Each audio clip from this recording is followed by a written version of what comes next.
I remember the day I signed the papers for our house, the crisp smell of new beginnings lingering in the air. My husband, Martin, stood beside me, wearing the same suit he wore on our wedding day, adjusting his tie nervously as the real estate agent presented me with contract after contract. I was young, enthusiastic, and supremely confident that we were making the right investment. I couldn't believe that both of our names were neatly typed across those legal documents, entitling us to a big, beautiful house with a yard wide enough for 2 dogs and a deck where we planned to watch the sunset, sipping homemade lemonade. It was a bright day, full of promise, full of trust, and packed with the kind of love that blinds you if you're not careful. Little did I know then that the same man who held my hand and kissed my cheek at the conclusion of that signing would one day betray me in a way I could never have imagined. Sometimes I still wonder how everything unraveled, how a person can turn from devoted spouse to liar, from the most cherished figure in my life to the object of my rage, and eventually become the instigator of my greatest heartbreak. Yet amid that darkness, I found my strength. I learned to reclaim what was rightfully mine, even if it meant crossing lines I never thought I'd approach. I'm an Army officer, or as most people would say, married to the job, but that's not entirely accurate. I was also married to Martin, a civilian contractor who had taken up a position near our base, a position that paid decently, yet did not require a fraction of the discipline, rigor, and sheer fortitude that my job demanded. We met when I was newly commissioned and fresh out of training. He swept me off my feet with his sense of humor, the way he doted on my ambitions, and the manner in which he seemed so ready to support me through the intense demands of my service. Whenever I was deployed or stationed at a remote site, Martin was my point of solace. He would feed me stories of his day, comedic mishaps at his office, or outlandish tales about his coworkers, and I'd laugh into the phone, comforted by his voice. He had this uncanny ability to make me feel at home even when my surroundings were anything but. Whether I was in a cold tent on a mountainside or in a scorching desert, Martin's gentle words offered an oasis of normalcy. He promised me, time and time again, that we'd share everything: a home, a future, children, and at least one dog to accompany us on morning runs. We chose our house carefully. I had some deployment savings stashed away, and Martin had an inheritance that he received from an aunt who adored him. We merged our finances with the single purpose of securing a stable and cozy haven, something we could call our own when the rest of the world felt uncertain. We found a place a few miles outside the city, a quiet neighborhood dotted with budding trees, children riding bicycles in cul-de-sacs, and neighbors who waved at each passing car as if greeting old friends. It felt serene. I remember the sun shining through the living room windows during our first viewing, how it lit up the hardwood floors and turned them into gold. I was enthralled, so full of naive happiness. During the days, I'd be busy with training or administrative tasks on base, and Martin would discuss interior design plans, new paint colors, furniture placement, or landscaping ideas. I let him take the lead, enjoying the thought of our nest being nurtured and perfected while I was out fulfilling my duties. The mortgage in the beginning felt daunting, but we were both on board. We kept each other grounded, we balanced each other's worries, and we tackled the problem as a team. I would always say, "Nothing is too big when we're together," and he'd grin like I was the greatest gift that ever landed in his life. My trust in him was absolute. Unshakable if you'd asked me back then. But as time went on, little cracks in our relationship began to surface. At first, they were merely overshadowed by the day-to-day hustle. Tiny clues that we were no longer the perfect union I'd once believed. Sometimes I'd sense that Martin was distracted on the phone. Other times he'd get defensive about trivial matters like why he hadn't managed to fix the sink or why he sounded winded in the middle of a Saturday afternoon phone call. In the Army, my schedule wasn't always my own. Missions came up unexpectedly, relocations were frequent, and, occasionally, communications were limited. The last mission before everything fell apart was at a remote training facility deep in the wilderness a place. I can't disclose specifically, but let's just say there was a lot of specialized coursework, daily drills, and nights spent in an environment with sporadic cell reception. During this time, I had made arrangements to automatically transfer extra money each month to cover our mortgage so Martin wouldn't have to worry. He told me finances were tight, so I pitched in more. I believed him. After all, a spouse is supposed to help. I missed our house immensely. I missed my own bed, the color of the walls, the front yard, the mailbox with our shared last name printed in clear block letters. I missed the sense of stability it gave me amid the chaos of training. So, each time I got a short break and could check my phone, I'd glance at the bank statements. I saw the standard deductions for the mortgage, the utilities, and an occasional grocery store run. Occasionally, there'd be a curious transaction, but I dismissed it. Maybe Martin had splurged on some new house gadget or tried out a fancy restaurant. I let it slide, trusting him. One weekend, after a particularly strenuous week, I received a text from my neighbor, Alicia. I always liked Alicia. She was a retired nurse, around my mother's age, and she had a way of mothering me that I found comforting. She'd bring over fresh homemade cookies when I was home, let me vent about the trials of the job, and always told me how proud she was that someone on our street was serving the nation. When she reached out, I was immediately concerned. Alicia rarely initiated contact unless something was truly important. Her message read, "Hey, An, hope you're doing all right. Is everything okay with you and Martin?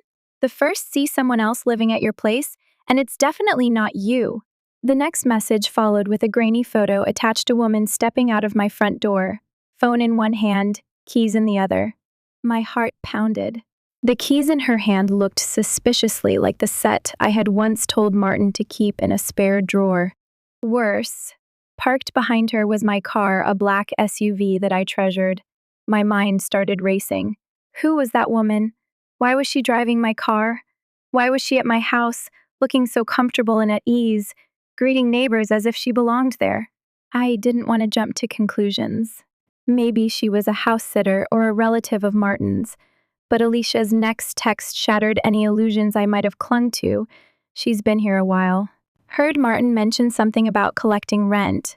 She's got a couple of guests over sometimes, parties even. Just thought you should know, sweetie. All the blood seemed to drain from my face. Adrenaline kicked in. My fingers shook as I tried to call Martin, but the line went straight to voicemail. I tried again, still nothing. My mind catapulted to worst-case scenarios. I was in the midst of an intense training regimen, unable to simply pack up and leave. I worried about my house, my finances, my marriage, and my sanity, all at once. I wrote Alicia back telling her how grateful I was and that I was going to figure out the situation. She offered to gather more details if she could, maybe talk to the new occupant. I told her to be careful. I didn't want her getting entangled in any drama. She told me not to worry about that. She'd do what she could. I must have looked pale and drained when I set my phone down because my teammate, Staff Sergeant Elaine, asked if everything was all right. She was the only person in the unit I'd confided in about my concerns with Martin. I told her that something was definitely wrong back home. She gave me a sympathetic look. As much as we want to believe our personal matters can be controlled or postponed while we're on a mission, the reality is that life doesn't stop just because we're busy. That evening after dinner, I tried calling Martin again. He finally picked up. His voice was guarded, tense, maybe even a little flustered. I immediately asked him, "Who is that woman at our house?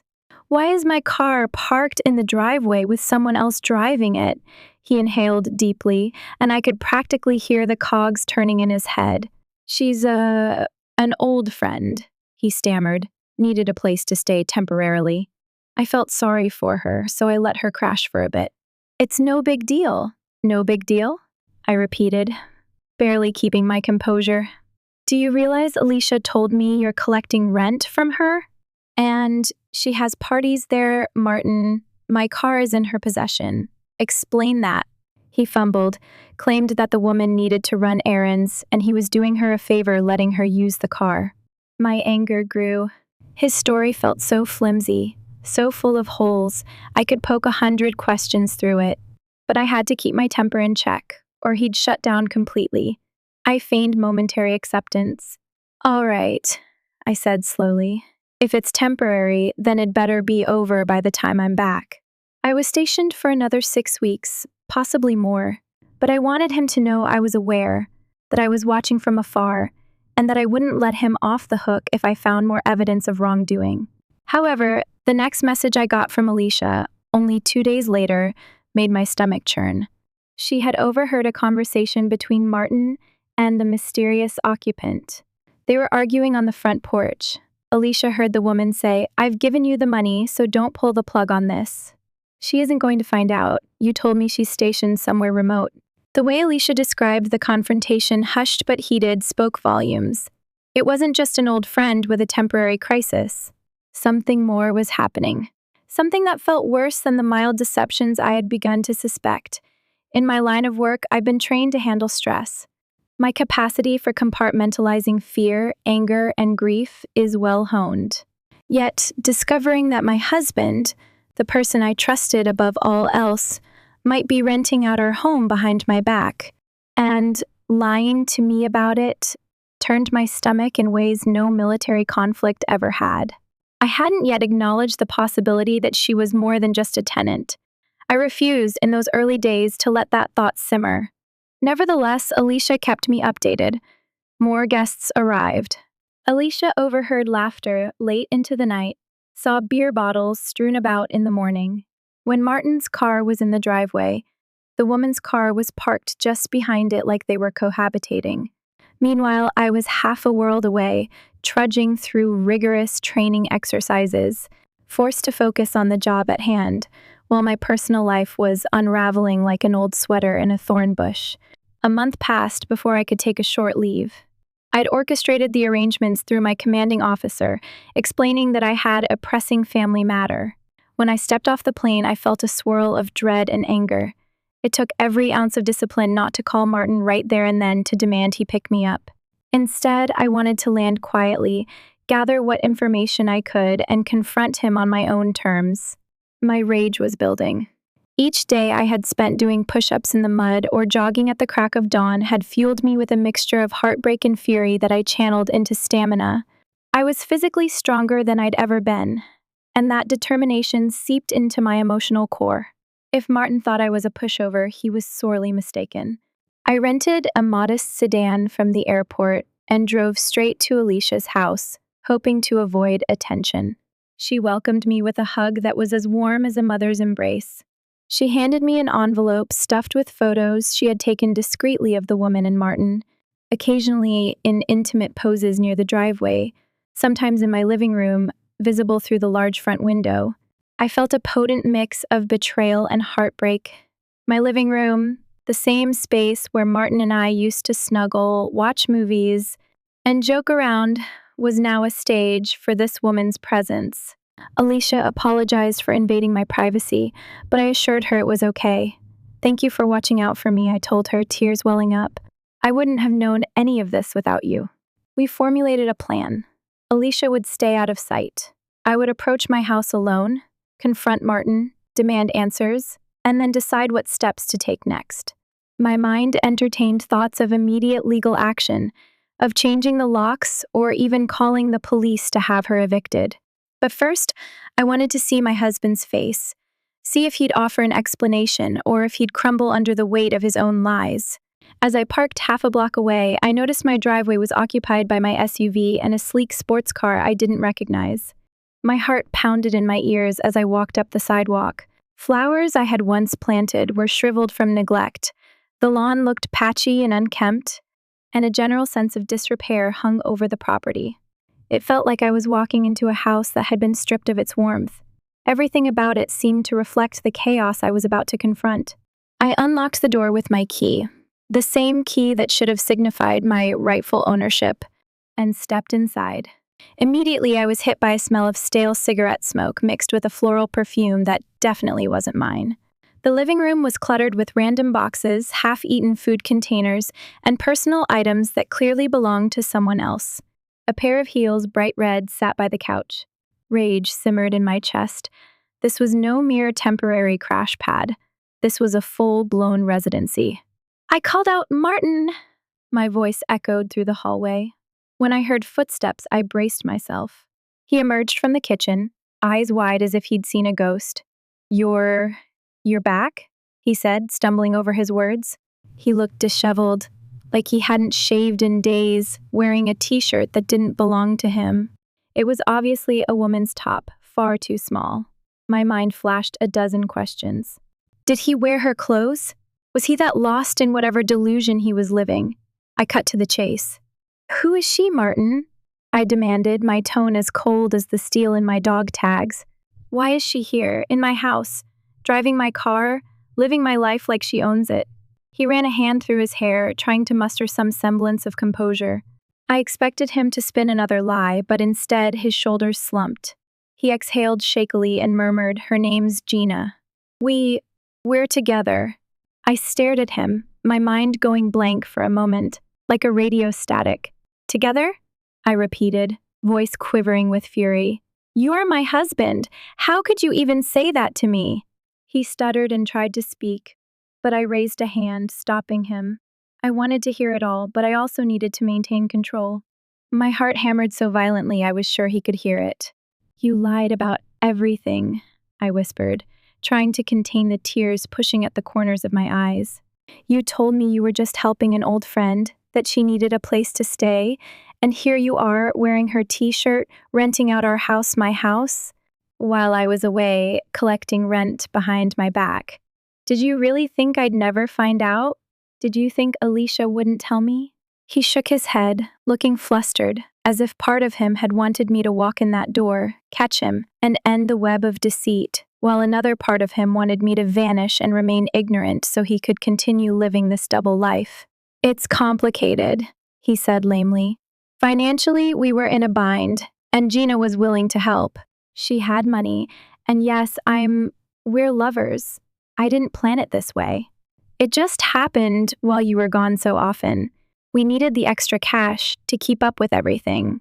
I'm not proud of this, but once it started, I didn't know how to stop. That last sentence made me want to scream. He didn't know how to stop, as if his adultery was some unstoppable force of nature, some hurricane that had descended upon him without warning. My mind reeled with disbelief, heartbreak, and an overpowering sense of righteous anger. I found myself stepping forward, fists clenched at my sides, my training urging me to either walk away or do something drastic. Where is she now? I hissed. He looked guilty. Upstairs, showering. Of course she was. In my bathroom, using my water, possibly even using my shampoo. The nerve made my skin crawl. Go get her, I commanded. Tell her to come down here. Martin looked like he wanted to protest, but he ultimately conceded. I stood in the living room, scanning the surroundings, noticing more of her things, a purse on the coffee table, an open bottle of perfume on the bookshelf, laundry strewn across my couch. My fury deepened with every glance. Soon, Gina came downstairs, hair damp, wearing one of Martin's old sweatshirts. Her eyes widened when she saw me. She wasn't some naive bystander. She knew exactly who I was, yet she stood there, defiant, clutching the banister like she expected me to lash out physically. And for a terrifying moment, I considered it. The betrayal was so deep, so raw, that rational thinking teetered on a dangerous edge. But I forced myself to breathe, to remember my training. So, you're Gina, I said quietly, forcing my voice to stay low. I could practically feel the tension radiating from Martin behind me. I'm the woman who owns this house, the woman whose name is on that mortgage you're paying rent for, the woman whose husband you've been sleeping with. Did you enjoy my car? My home? My life? She swallowed, crossing her arms. I noticed a ring on her finger that was not a wedding ring, but some cheap band that sparkled in the overhead light. Look, she said, her voice surprisingly steady. I'm sorry this is how you found out. But Martin said you two were splitting anyway, that the marriage was over, and he needed money to keep the place afloat. We negotiated a rental agreement. I had to stifle a bitter laugh. A rental agreement? Did you sign anything? Was it all under the table? Her silence told me all I needed. She glanced at Martin, perhaps hoping he'd defend her, but he looked away. I'll be out of here by tomorrow, she added hastily, realizing that her fantasy life was crumbling around her. There's no need to get the cops involved. I stared at them, both two people who'd turned my life into a playground for their deceit. You have 2 hours, I said, giving her a deadline that was more generous than she deserved. Pack up. Leave. Otherwise, I'm pressing charges for trespassing, theft. I gestured at the keys to my car lying on the counter, and anything else I can muster. Gina's bravado vanished. She rushed upstairs, presumably to gather her things, while Martin looked at me with a trembling gaze. I'm sorry, he muttered, tears slipping down his cheeks. I never wanted to hurt you like this. I took a deep breath. Then why did you do it? Why? I wanted some reason, no matter how flimsy, that could help me make sense of the madness. But all he offered were tears and weak apologies. Get out of my sight, I finally said, voice tight, or help her pack. Either way, when she's gone, you and I will talk. The next 2 hours felt like a surreal blur.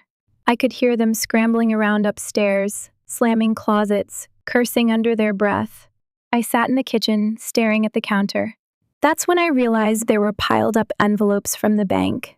Second mortgage notices, unpaid bills, and other red flags that signaled severe financial trouble. My stomach churned. Had Martin been so reckless with our money that he'd resorted to collecting rent from his mistress? Or was the financial angle just a smokescreen for his affair? They left with minimal fuss, both of them avoiding my gaze as they hauled suitcases and bags out the front door. Gina climbed into her sporty little car and peeled away. Martin lingered in the yard, glancing at me from a distance. I gestured for him to come in once the car was gone. The look in his eyes was one of dread. Perhaps he'd never seen me so cold, so silent, so controlled. He'd witnessed me angry in petty arguments before, sure, but never on this scale. When we were alone inside the house, I locked the door behind him. Sit, I said, pointing to the couch. He obeyed, head lowered, wringing his hands nervously. I remained standing, arms crossed. Explain. All of it. So he did. The story poured out in disjointed phrases, peppered with excuses and admissions. He confessed he'd started the affair months ago, that Gina was the mistress of some colleague who introduced them. They hit it off while I was deployed. He claimed it began as a fling, but soon escalated, especially when money became tight. He'd already taken a second mortgage without telling me, hoping to invest in some shady business deal that went south. With me stationed away so often, he felt lonely, resentful, and under pressure. Gina offered him quick cash if she could live in the house, and he reasoned that I'd never find out as long as neighbors minded their own business. But Alicia didn't, I said coldly. She told me everything, and you should be thankful for that, because now we can handle this openly. Otherwise, I'd still be in the dark, sending you extra money for a mortgage you've messed up. He nodded, tears in his eyes, but not defending himself anymore. I'll pay it back, he promised weakly. I'll do whatever it takes. Just, please, don't divorce me. I stared at him, my heart pounding. Divorce had been a looming fear from the moment I learned about his betrayal, but hearing him say it out loud triggered something in me. Could I still remain married to a man who had done this? Possibly fathered a child with this mistress someday, for all I knew, or invited her to replace me in the home I loved? My heart told me no. My sense of dignity, my moral code, my sense of justice, everything demanded that I walk away. But the humiliation, financial entanglements, and the possibility of revenge warred within me. I spent a sleepless night in my bed. Martin stayed downstairs, presumably on the couch. Each creak of the house reminded me of the memories we'd made here, the illusions I'd built, and the betrayal he'd layered over them. I oscillated between fury and sorrow. Scenes flashed through my mind. The day we carried boxes into our empty living room, the way we danced in the kitchen after painting the walls, the barbecue parties with neighbors who all believed we were so happy. I couldn't reconcile that man with the one who had just admitted to renting out the house to his lover. The next morning, I told Martin he needed to leave. He cried, begged me to let him stay. I was unyielding. He packed a single suitcase, tearfully explaining he'd go to a motel for a couple of days. He hoped I'd relent. I didn't. When he was gone, I immediately called the locks company and had every door lock changed. I also removed his access to my bank accounts, then called my chain of command to inform them. I needed extended leave to handle legal matters. Thus began my path to reclaiming my life, my finances, my house, my dignity. At first, it was mostly administrative, contacting a lawyer, exploring the process of divorce, ensuring that Martin couldn't further sabotage my credit rating. My lawyer, Miss Liu, was a no-nonsense professional who asked tough questions, examining every angle. I told her the entire story, from the first suspicious phone call to the confrontation. She promised to do everything possible to protect me, emphasizing that Martin's use of the house and the finances without my consent was a serious violation. But revenge? That hunger for retribution nagged at me relentlessly. My mind replayed the humiliation of Alicia's texts, the heartbreak of discovering Gina in my own bathroom, the betrayal of Martin's disheveled pleas. I wasn't just going to roll over and let them walk away unscathed. I wanted them both to understand the consequences of their actions. Before I went fully nuclear, I decided to gather more intel. I wanted to know exactly how far Martin had gone. Miss Liu and I developed a strategy. We'd look for evidence of any fraudulent activities, especially if Martin had used my name on forms or forged my signature. If he had, criminal charges could be pursued. I also had Alicia write a detailed witness statement describing what she'd seen. She was more than happy to help, even capturing the precise times she'd spotted Gina hosting parties and Martin collecting envelopes of money. The plan was methodical, almost tactical, much like how I'd approach a sensitive assignment in the army. As the days turned into weeks, Martin's pleas intensified. He called me constantly, leaving voicemails riddled with apologies.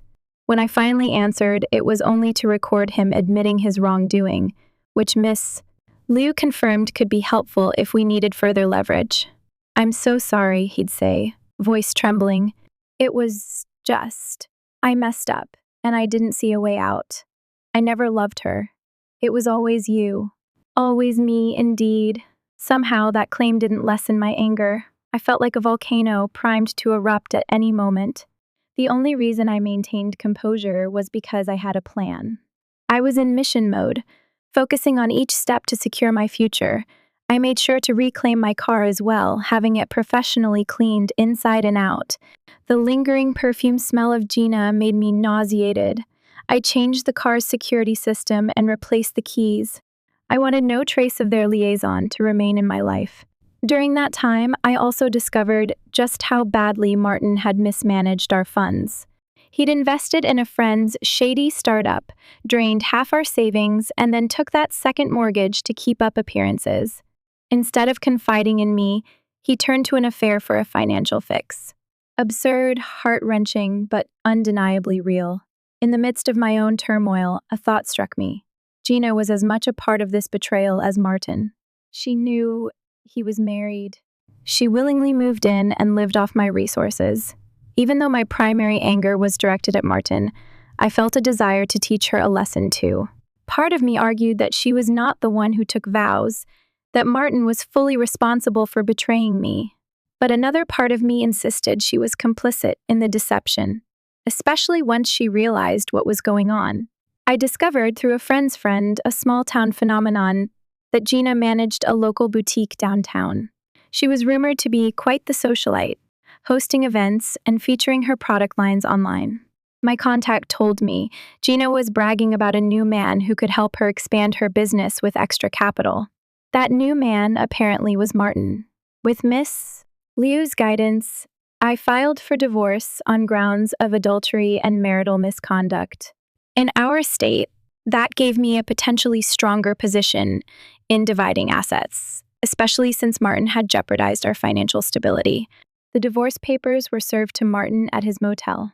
He called me afterwards, voice quaking. "You can't do this. We can work it out." But my heart was set on never returning to that relationship. He'd crossed too many lines. As the divorce proceedings began, tension rose. Martin and I engaged in mandatory mediation sessions, during which he tried to charm me into a settlement that was more favorable to him.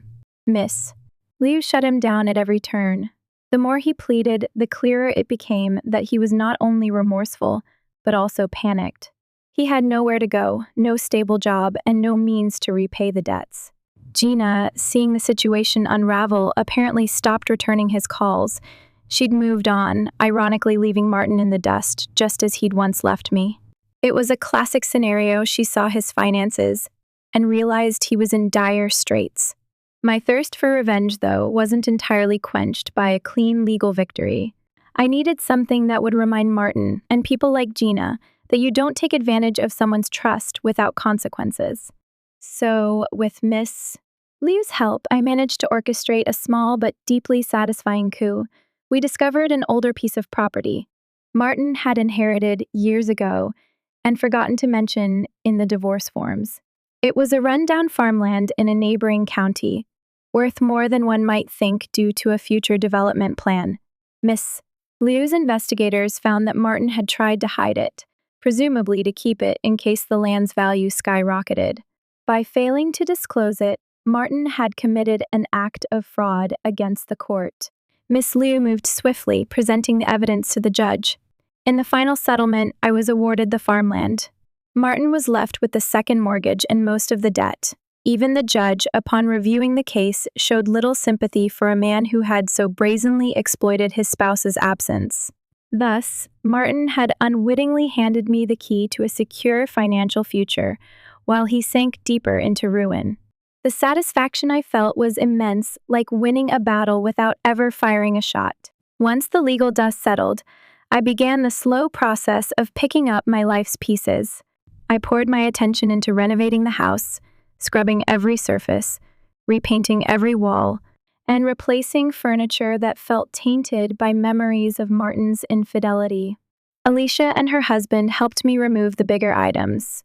It was cathartic, physically ripping out the vestiges of a broken marriage.